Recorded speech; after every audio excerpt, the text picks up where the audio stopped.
Ang mga tila bato sa larawan ay mga elementong ginagamit sa modernong teknolohiya tulad sa smartphone at electric cars. Ito ang mga 17 elements sa periodic table na kung tawagin ay rare earths. Kabilang dito ang neodymium at ang makinang na europium na ito. At alam nyo ba, matindi ang kompetisyon ng US at China para sa rare earths. Nag-uunahan ang dalawang superpowers na ito sa kontrol ng supply ng rare earths. Pero hindi biro ang pagkuha sa mga ito. Kailangan ng dambuhalang operasyon at paghukay sa milyong-milyong toneladong lupa para lang makakuha ng kakarampot nito. Gaano nga ba kahalaga ang rare earth? Bakit ganun katindi ang pag-uunahan ng US at China para sa kontrol ng mga elementong ito? Make no mistake.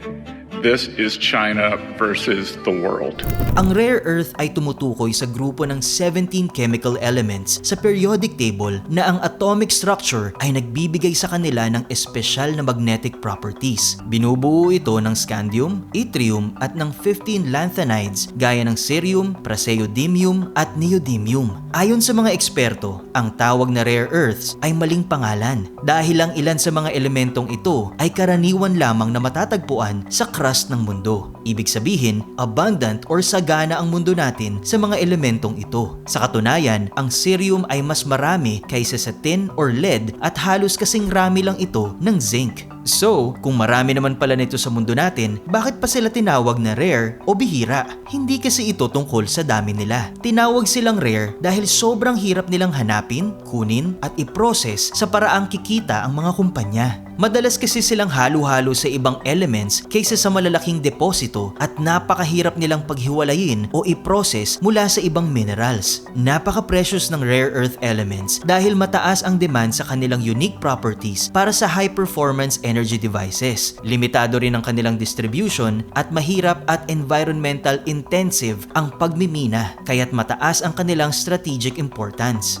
Ang rare earth elements ay critical materials na mahalaga sa modernong teknolohiya. Ginagamit ito sa fiber optics, semiconductors at MRI machines. Napakahalaga ng rare earth dahil ginagamit sila sa halos lahat ng modernong teknolohiya, mula smartphones at medical devices hanggang wind turbines, electric vehicles at sa military and defense systems. Sa missile guidance systems o sa F-35 jet engines gamit ang samarium dahil sa tibay nito sa mataas na temperatura. Sa night vision goggles gamit ang terbium at sa aircraft, naval at aerospace applications gamit ang scandium dahil sa tibay at magaan nitong katangian. Ang pinakamalaking gamit ng rare earth elements ay sa paggawa ng malalakas at heat-resistant magnets na essential sa electric motors, lalo na sa electric vehicles. At dahil sa mga halagang ito, naging sentro ito ng trade war sa pagitan ng US at China. Noong 2010, ginamit ng China ang rare earths bilang political weapon nang itigil nila ang export nito sa Japan dahil sa isang dispute sa dagat na nagdulot ng panik sa pandaigdigang merkado. Bukod sa rare earths, nagpatupad din ng China ng export control sa iba pang critical minerals gaya ng gallium at germanium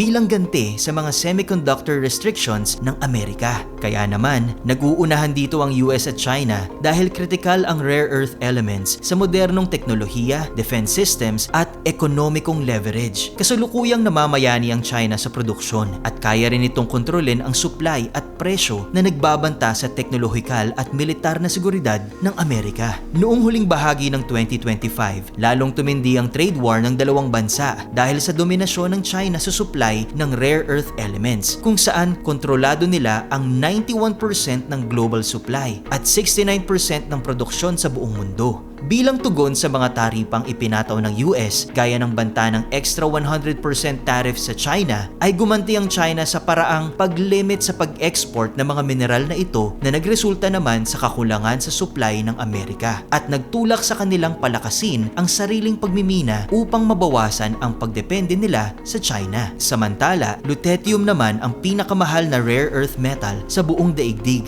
Ang presyo ng 100 grams nito ay humigit kumulang $10,000 o nasa 602,300 pesos sa pera natin ngayon. Ayon sa US Geological Survey noong 2024, ang Myanmar ang pangatlo sa largest miner ng rare earths. Pumangalawa ang Amerika at nanguna naman ang China na may hawak ng monopoly at control sa global supply chain at sila rin ang kasalukuyang panalo sa rare earth race dahil sa kanilang kontrol sa teknolohiya, at processing. Sa huli, ang kaalaman, diskarte at responsableng paggamit ng rare earths ang magtatakda ng tunay na tagumpay sa global na kompetisyon. Kung nagustuhan niyo po ang content natin today, mag-comment lang ng yes. This is your Kuya Dawal from Our Republic. Hanggang sa muli and stay awesome.